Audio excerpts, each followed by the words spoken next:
Bienvenidos a un nuevo episodio en The Supply Chainers, el podcast que te llevará a explorar los secretos del mundo de la cadena de suministros y la logística. Estamos seguros que disfrutarás de este episodio de principio a fin. Con 2 décadas de inigualable experiencia, Rodrigo Gonzalez sobresale como un experto en el ámbito del marketing y la narrativa. Con una sólida formación en periodismo en la Universidad de Massachusetts Amherst y un grado en filosofía de la Universidad Internacional de Florida, Rodrigo ha cultivado una perspectiva única y multifacética en su enfoque hacia la comunicación.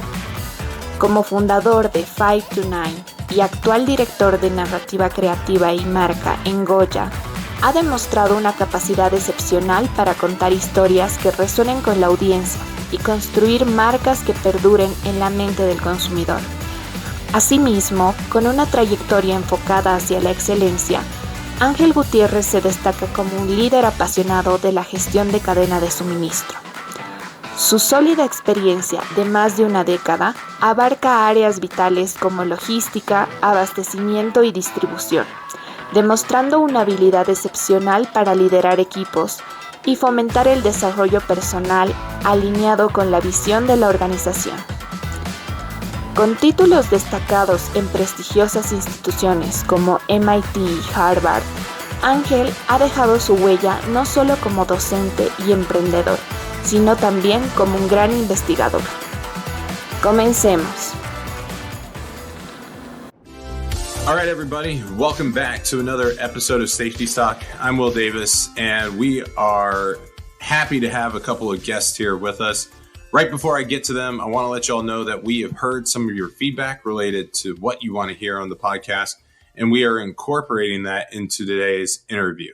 So without further ado, I want to introduce my guests. Both of these gentlemen are from Goja, and I have Ángel Gutierrez with me, a purchasing manager here at Goja, and then also Rodrigo Gonzalez, who is the director of marketing and brand strategy. Rodrigo, Ángel, how are y'all doing? I'm doing well. Thanks for having me here, Will. Great. It's finally stopped raining in Miami for 24 hours, so we're enjoying that too. Yeah, I was going to say, people in Miami, does it get old being in such a nice place? Or, is it one of those things like where, you just like, you wake up and you're like, oh man, I'm borderline in paradise. I think you realize you're borderline in paradise. It gets a little warm during the summer, but other places get snow and we get beach days. So there you go. Can't complain. I hear you. Yeah. Well, guys, I think the interesting thing about Goja is that y'all are doing a lot of different things, and the story about how y'all have come to be, but also some of the brands and how you're supporting customers and people buying different products is interesting. So can you tell us a little bit about what Goja does and how Goja's really come to be? Goja's unique in that we started in 2009. We were just about 800 square foot space inside of somebody else's warehouse, and really started selling on marketplaces from day one. At the time, eBay was the 800-pound gorilla, but then quickly Amazon came in as the 8,000-pound gorilla, and we've really been there since day one. The first brand that we created was Magic Fiber. And then the second brand we created was Ultra Photo, and all of that was because early on Goja focused on photography in the photography space. But we quickly realized that creating and growing brands was really something special that you could do through Amazon, right? Just the same that the whole world has realized the power for entrepreneurship around Amazon, and so we kept going in that direction.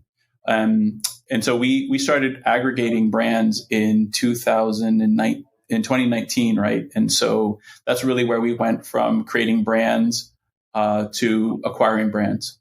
So when you think about the brand acquisition phase, what typically are you looking for when you're deciding to pull a trigger on bringing a brand under the Goja umbrella? There are spaces where we really shine, and we have brands like I said, Magic Fiber. One of the brands we acquired was Luna Bean. Another brand we acquired was Alpha Grillers. And they, as long as they make sense, obviously from a business perspective, and they fit within the products and the categories that we feel we have expertise and strength in, we'll look at anything. I think the interesting part of that comes from a supply chain perspective, in that you have a lot of different brands, and it's probably fair to say that they're doing a lot of different things in terms of what product they're selling and what who they're targeting. What's the biggest supply chain challenge you're currently facing in the next 6 to 12 months in order to continue to have those brands be successful? Is absolutely the better person to speak on this, but I will just preface a piece of what you said, right? We've got dozens of brands in automotive, arts and crafts, health and wellness, and we really rely on great people on our team, like Ángel, who can better answer the rest of this. Sure. Well, to have bullet points to answer this can be the e-commerce dynamic that we have now, the inventory optimization that most of the companies have to struggle with it, supplier relationship, the last but not the least, the talent development. That would be my short answer. When you talk about talent development, are y'all finding it hard to get people today in terms of the positions where you are, whether the company's growing or just in general, it's hard to find qualified people to what you need to do because your brand is unique? I think that because I'll just speak broadly about that. Because we've been around for as long as we have, since 2009, we've been developing Amazon expertise and talent. So we have really robust systems. We have teams of people that have been here for a long time. So I think we're in a really unique space where we've been able to cultivate and bring talent along to learn this really new area that is Amazon selling. And Angel can speak more closely to the supply chain side of it. Yeah, today Goja has 3 offices. The headquarters is in Miami. We have offices in Bolivia and also in China. And there is a fun fact about talent.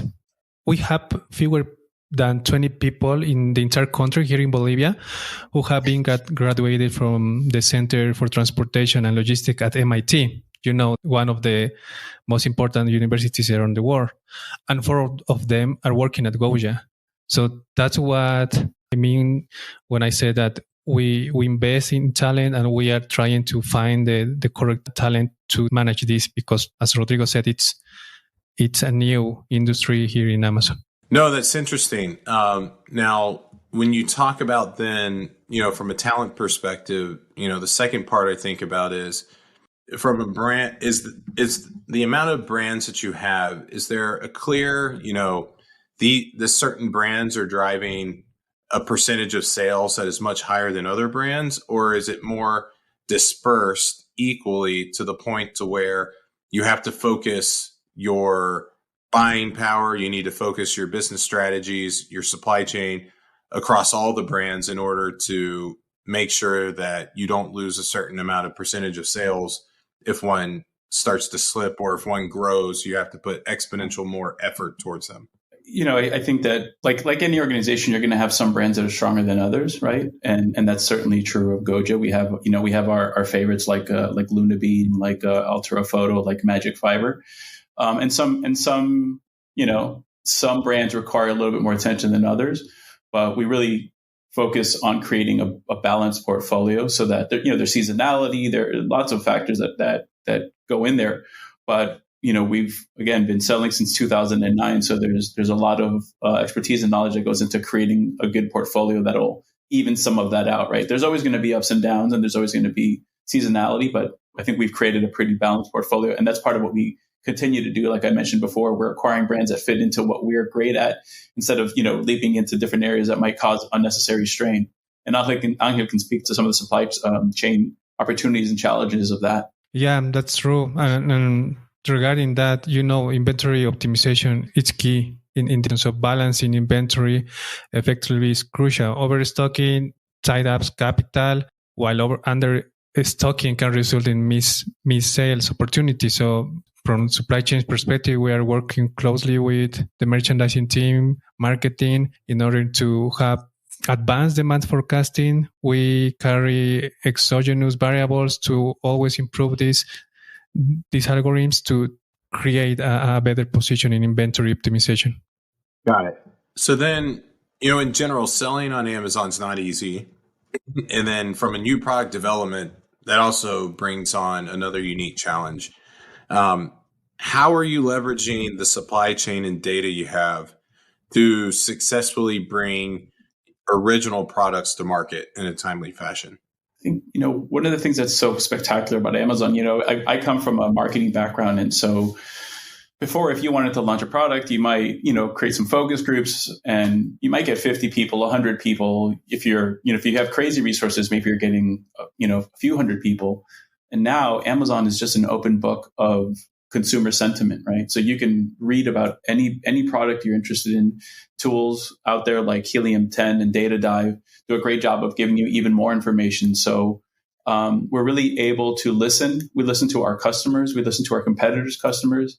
And we use that to create great products. And like Altura Photo, which is, like I mentioned before, a line we started on our own, really came from just iterating and creating better products every time. And then every time you order, you optimize your products more based on the feedback you're getting from your customers. And that's where Angel and his team come in and really help us, knock it out of the park with, great supply chain and great logistics. Yeah, and from supply chain perspective, new product development can be really tough. So at the beginning, we can handle a couple of items, but after trying different methods, improving our process, improving our tools, now we can manage more than dozens of products. Ámbito was key for it. When you need to track purchase orders and you have to do it by emails, it's really hard. But when we started working with Ámbito and we get all centralized, we can give the other teams accurate data to the next step, because new product development involves many steps across the chain.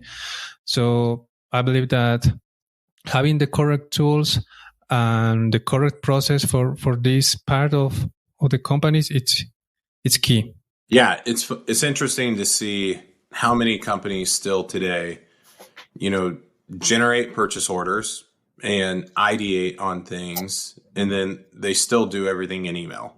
And then they still put tons of things in Microsoft file, in Excel, and the Excel files get gigantic. They ask people to ideate on them, and then they lose information. Things become corrupt, and, it's an endless cycle. And so I think, what people love to hear is success stories. So is there a success story that you can think of about a recent product, or it could even be in the past that y'all launched, and how the supply chain team helped that drive to a successful outcome? Well, from some supply chain perspective, I would say that there are many of them. And that was because of the timing. When you want to create new products and you don't have the accurate data to inform the other teams when they have to upload the images, when they have to send the inventory to the correct locations, that you are not going to success on the launch. The launch is very important in new product development. So when you come up with better data, better information from the other teams, you have success launches. So I don't have a specific product, but from supply chain perspective, I can say that we improve a lot on this. And sure. I would just add to that, it's not to duck it, but just we almost treat every order as a product launch. Right. Every time we're ordering is an opportunity to improve our products and to bring better products, better quality, better features to our customers. And you know how Amazon is, right? If you're not improving, if you're not growing, somebody else is. So we really do that, and we really rely on supply chain to make sure that we can be as competitive as possible. So every time we're placing a purchase order, it's really thinking of it almost as a product launch opportunity. Sure. So I agree. I think those were great answers, and I am not officially saying that you ducked the question per se. If people were to say, or if someone was to ask you, hey, what's a product that people should go out there that maybe people don't know as much about? Or if you were like, hey, I really like this one particular product that we produce, what would it be? I mean, I kind of led with that. I think I'm going to over answer now. Our Luna Bean kit is the number one hand casting kit on Amazon, and we're constantly improving it. I think that's why we've stayed number one for as long as we have. The Alpha Griller's Instant Thermometer, also the number one thermometer on Amazon, because we're constantly looking at ways to improve it. Magic Fiber has been around to the tune of 70,000 reviews, because we're always looking at how we can make our products better. So this is a little bit off topic, but if you see someone who overcooks their steak, overcooks their chicken, things are dry, and they don't have a thermometer, how often do you ask them, do you want to buy our product? Because this needs to change. Depending on how much I like them, I'll just give them one. Okay. I was going to say, because there is nothing worse than be like, hey, I want a medium rare, or I want like a nice, well done piece of meat, and they overdo it. And you're like, did you even check? And a lot of people are just so intimidated by cooking, chicken or steak, and man, stick a thermometer in it. You're good. Take the guesswork out. Never suffer a dry steak again. No, absolutely not. Our producer Vince is known for overcooking his food, so we'll have to Vince, get him one. Vince, I got you. Yeah, there we go. All right. So when you think of opportunities to improve, because even though there's the perfect people out there, there's always somewhere to improve. What do you think you're focusing on in the next 12 months, to improve efficiency across the supply chain to make things better? Well, I think that the biggest opportunity will be centered around technology integration. As we said at the beginning, we create our own technology, but also we work with sophisticated software like Anvil. So having all the information that this software is catching up in one single place, it will be our focus in the improving opportunities. Sure. And then maybe to expand a little bit more on that, do you consistently see changes in terms of whether it be the information you're getting from Amazon, and if those changes are taking place, does that force you to change the way that you review your internal software in order to make sure you're producing the correct products at the right time? Yeah, and if I understood well, that's very closely related to the planning side.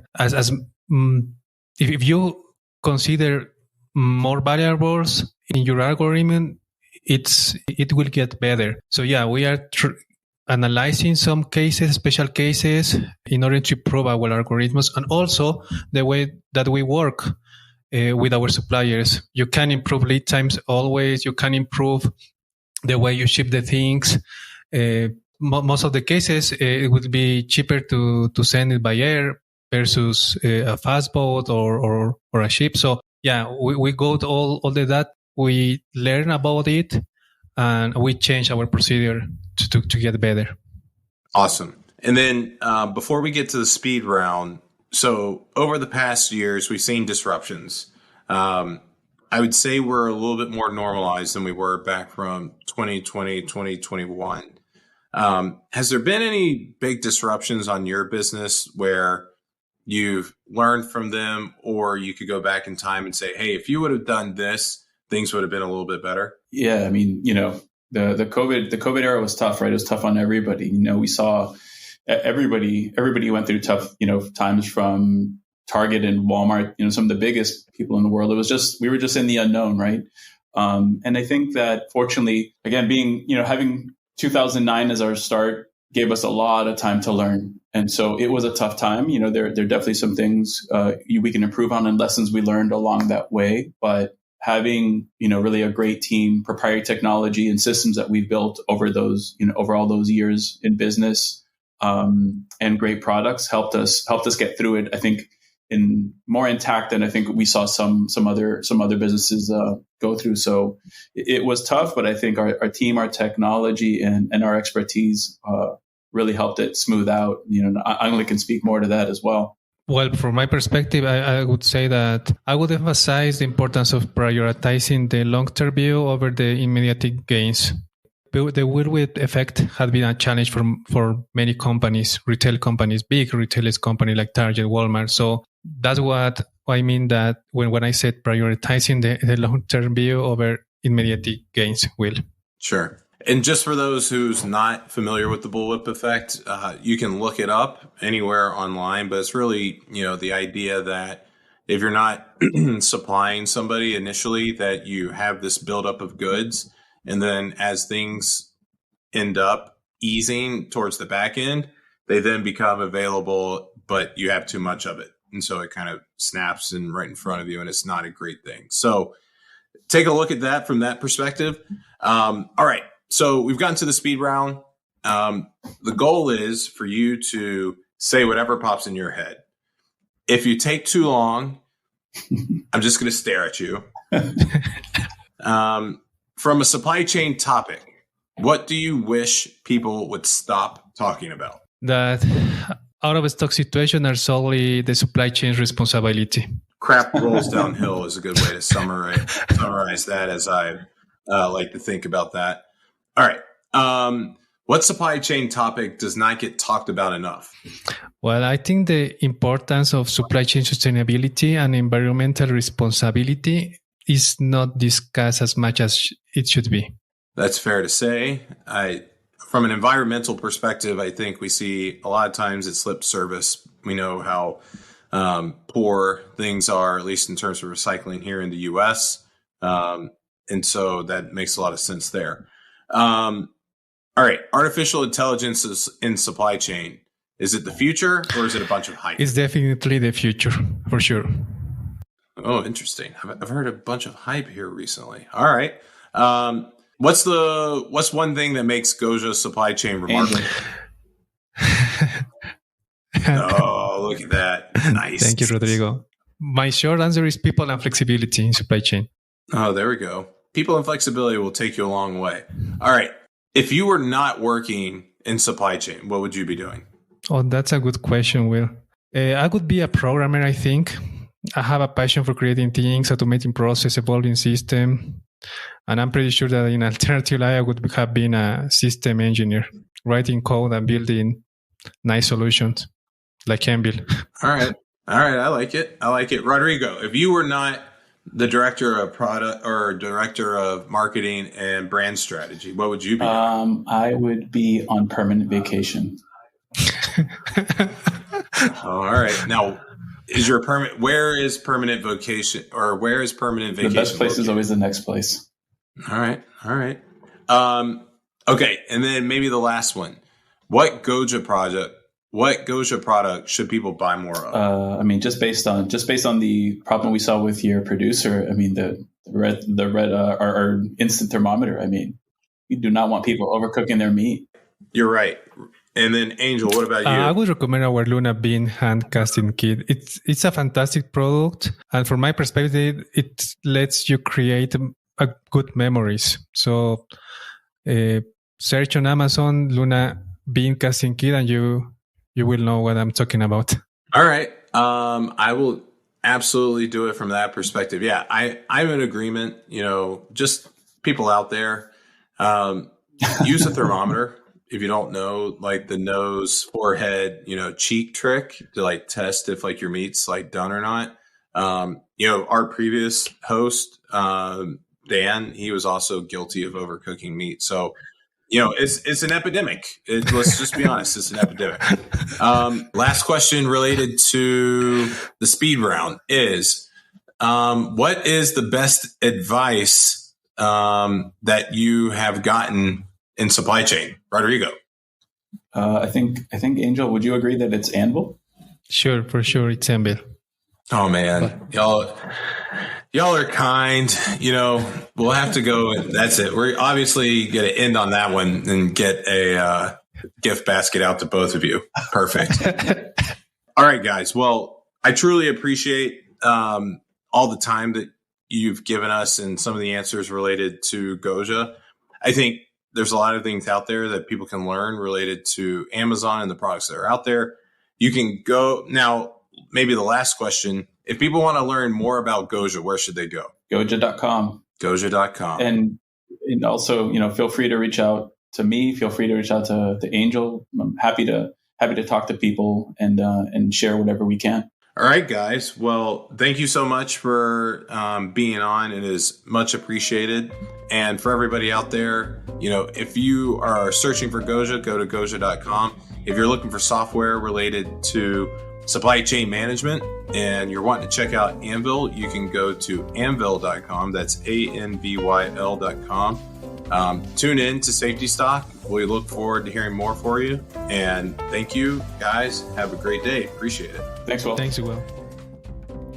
Este capítulo fue producido y desarrollado por Zulema Quenta y Pablo Oropesa, como coordinador de marketing Miguel Atila, coordinadora de distribución Ariana Bovarín y como anfitrión y co-founder del podcast Ángel Gutierrez. Si crees que este episodio lo puede disfrutar alguien más, compártelo. Recuerda seguirnos en Spotify, Apple Podcasts y YouTube. También puedes mantenerte conectado con nosotros vía Instagram y LinkedIn. Nosotros somos The Supply Chainers. Gracias por escucharnos.